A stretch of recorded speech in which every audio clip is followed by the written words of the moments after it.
师尊，我有件事情不明白，丹田中感应出来的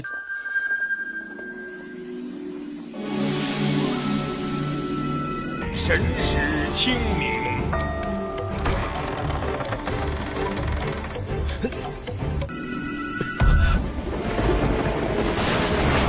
啊！呀！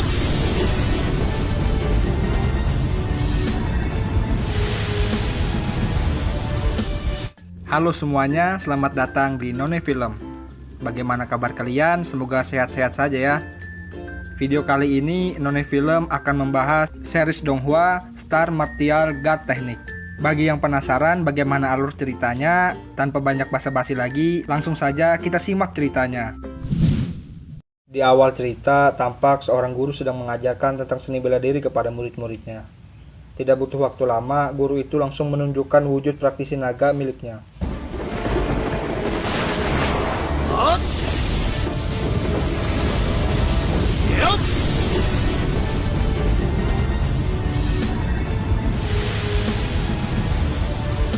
Lalu seorang murid yang bernama Ye Xinghe menanyakan tentang praktisi bintang.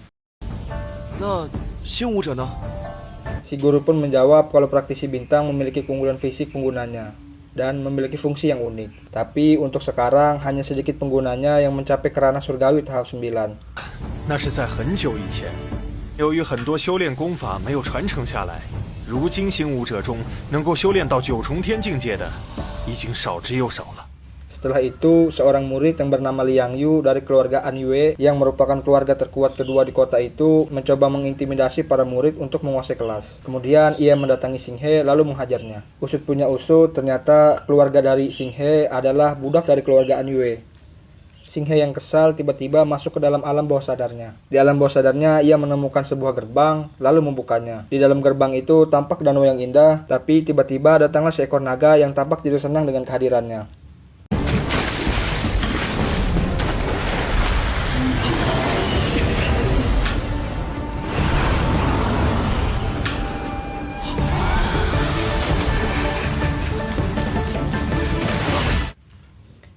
Di saat ia sadar, Liang Yu sedang bersiap-siap untuk menghajarnya lagi. Akan tetapi, kali ini Liang Yu dihadang oleh wanita yang bernama An Shuiyan. Rupanya, An Shuiyan ini merupakan seorang putri dari keluarga terpandang. Merasa perlakuannya kepada Xinghe itu adalah perbuatan wajar seorang majikan, ia pun terus mengintimidasinya dan menyuruh Xinghe untuk berlutut di hadapannya. Akan tetapi, Xinghe tidak mau melakukannya. Tentu saja, hal ini membuat Liang Yu sangat marah dan segera mendorongnya. Tiba-tiba sang guru datang untuk memberitahukan kepada para muridnya untuk bersiap-siap menghadapi ujian bakat. Sang guru yang melihat wajah Xinghe terluka langsung menanyakan penyebab luka itu. Lalu Xinghe menjawab kalau luka itu disebabkan karena ia terjatuh. 老师，刚刚是我自己摔了一跤。 Di saat para murid lainnya bersiap-siap, Xinghe teringat tentang kekejaman keluarga An Yue yang telah membunuh bibinya. Lalu ia didatangi oleh murid lainnya yang bernama Lin Hong. Lin Hong yang merasa satu nasib dengan Xinghe kagum dengan jawaban yang diberikan Xinghe ketika ditanya oleh gurunya. Sesampainya di ruang ujian bakat, para murid disambut oleh wakil dekan Xing Su. Kemudian ia menjelaskan kalau di atas meja mereka sudah tersedia 7 kristal roh merah. Di mana jika para murid berhasil mengaktifkan kristal roh merah dengan jumlah yang banyak, berarti mereka sangat berbakat. Ketika ujiannya sudah dimulai, Liang Yu berhasil mengaktifkan 4 kristal roh merah. Sedangkan An Shuiyan berhasil mengaktifkan 5 kristal roh merah.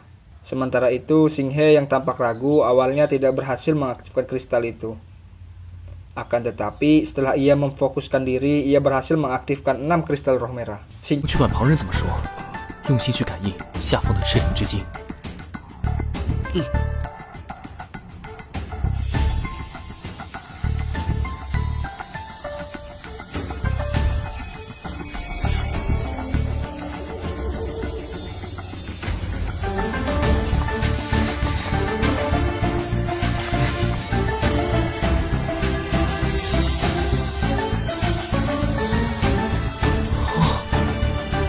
这孩子天赋不错。 Singkat cerita, setelah ujian selesai, Xing Su memilih orang-orang yang akan dijadikan muridnya.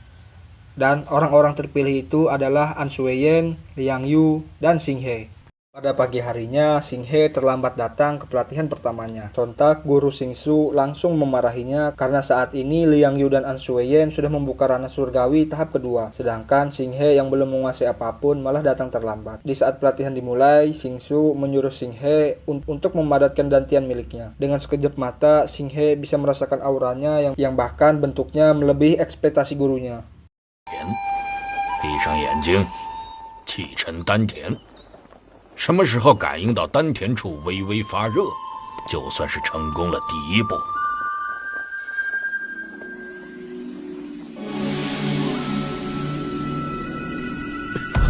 Kemudian sang guru memberikan buku pengenalan kultivasi seni bela diri bintang kepada Xing He. Ia juga menjelaskan kalau Xing He harus membuka ranah surgawi tahap ke-1 untuk mempelajari buku itu. Kemudian sang guru menanyai mereka semua tentang apa yang paling penting dari berlatih seni bela diri. Liang Yu menjawab kalau Qi adalah yang paling penting. Sedangkan Xing He memberikan jawaban yang selaras dengan pemikiran sang guru. Lalu ia juga menanyai apa impian mereka tentang mimpi tertinggi dalam seni bela diri. Liang Yu langsung menjawabnya kalau ia berlatih seni bela diri untuk menjadi kuat dan menjadi menteri pilar kekaisaran.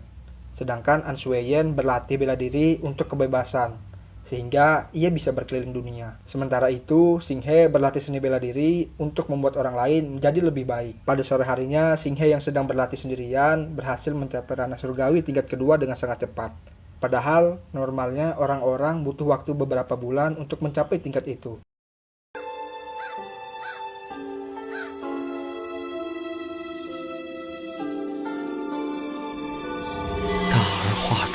知为圣，圣而不可知之，知为神。我能聚星丹田了。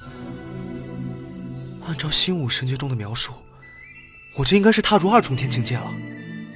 可是，按徐副院长所说，我想要达到2重天，至少得几个月，这是怎么回事？ Beberapa hari kemudian, mereka bertiga kembali berlatih dengan guru Xing Su. Xing He menjelaskan kalau ia sekarang sudah menguasai ranah surgawi tahap 1. Sontak, hal ini membuat sang guru terkejut. Karena hanya dalam waktu 7 hari, Xing He sudah bisa menguasainya. Kemudian, sang guru menguji mereka untuk memukul sebuah batang kayu dengan kekuatan spiritual mereka. Lagi-lagi, Xing He mengejutkan semuanya dengan mementalkan batang kayu itu. Sedangkan An Suiyen dan Liang Yu hanya melukai batang kayunya. Xinghe.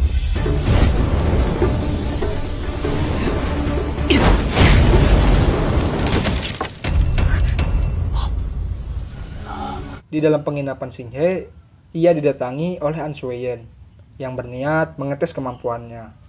Di tengah pertarungan, Xing He tidak sengaja merobek baju An Suiyen. Lalu An Suiyen yang ngambek ingin berjalan pulang. Akan tetapi, ia terjatuh karena luka yang ia terima di pertarungan tadi. Xing He yang merasa bersalah langsung mengobatinya. Sebelum pulang, An Suiyen meminjam baju Xing He untuk menutupi robekannya tadi. Tapi ia merasa kalau dengan berpakaian seperti ini, ia belum bisa pulang dengan tenang sehingga ia ingin menunggu orang-orang di luar sudah tidak ada. Sembari mengisi waktu menunggunya, An Suiyen dan Xing He memilih berlatih bersama. Keesokan paginya, para murid dikumpulkan di lapangan untuk dipilih dalam perjalanan bersama menuju tempat ujian yang dipimpin oleh guru Chu Xian. Sebelum itu, Xing He yang bertemu Lin Hong terkejut dengan luka yang ia derita. Kemudian Xing He menanyakan penyebabnya. Tapi Lin Hong tampak menutupi apa yang selama ini terjadi padanya. Singkat cerita, Xing He, An Suiyen, Liang Yu, Lin Hong, dan beberapa murid lainnya terpilih dalam perjalanan itu. 你们这一队由我带领，人员分别是夏雨宁、安雪云、梁玉、叶星河、莫雨、林红、萧阳、何山、武龙。 我们出发吧。 Di tengah perjalanan, Lin Hong memberitahu Xing He agar di masa depan nanti ia tidak boleh sembarangan menyembuhkan orang lain. Lalu Lin Hong juga menanyakan perkembangan kekuatan Xing He. Sesampainya di tempat ujian, Xing He langsung ditantang oleh seseorang yang bernama Liang Jian, yang merupakan saudara dari Liang Yu. Akan tetapi, ketika ia ingin memukul Xing He, pukulan itu ditahan oleh Lin Hong. 我族兄教训的还不够。哼，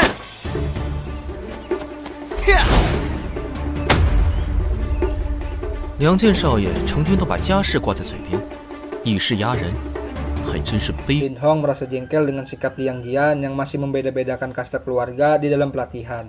Lalu ia menantangnya untuk berduel. Tapi Liang Jian hanya ingin berduel dengan Xing He. Lantas Xing He pun menerima tantangan itu selagi duel ini tidak mempengaruhi keberadaan keluarganya. 要挑战，也是挑战叶星河。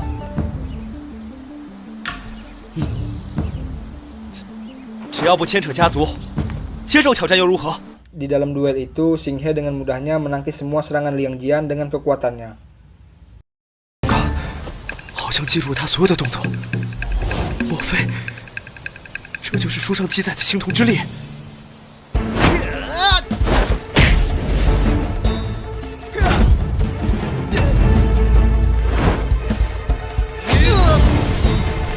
Liang Jian yang kesal langsung mengeluarkan serangan pamungkasnya kepada Xing He. Akan tetapi dengan mudah lagi Xing He berhasil menangkisnya. 你们这种属地的家奴，永远都没有成为强者的资格。像你们这些人，有。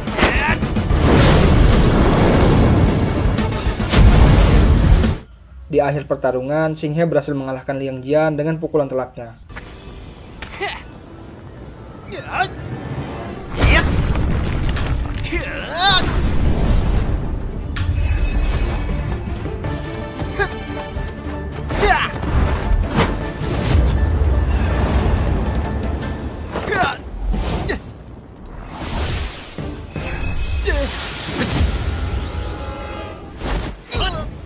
Dan part 1 pun bersambung. Oke, sekian dulu pada video kali ini. Untuk video selanjutnya masih membahas series ini. Jadi bagi kalian yang ingin mengikuti series ini, langsung klik subscribe dan aktifkan loncengnya.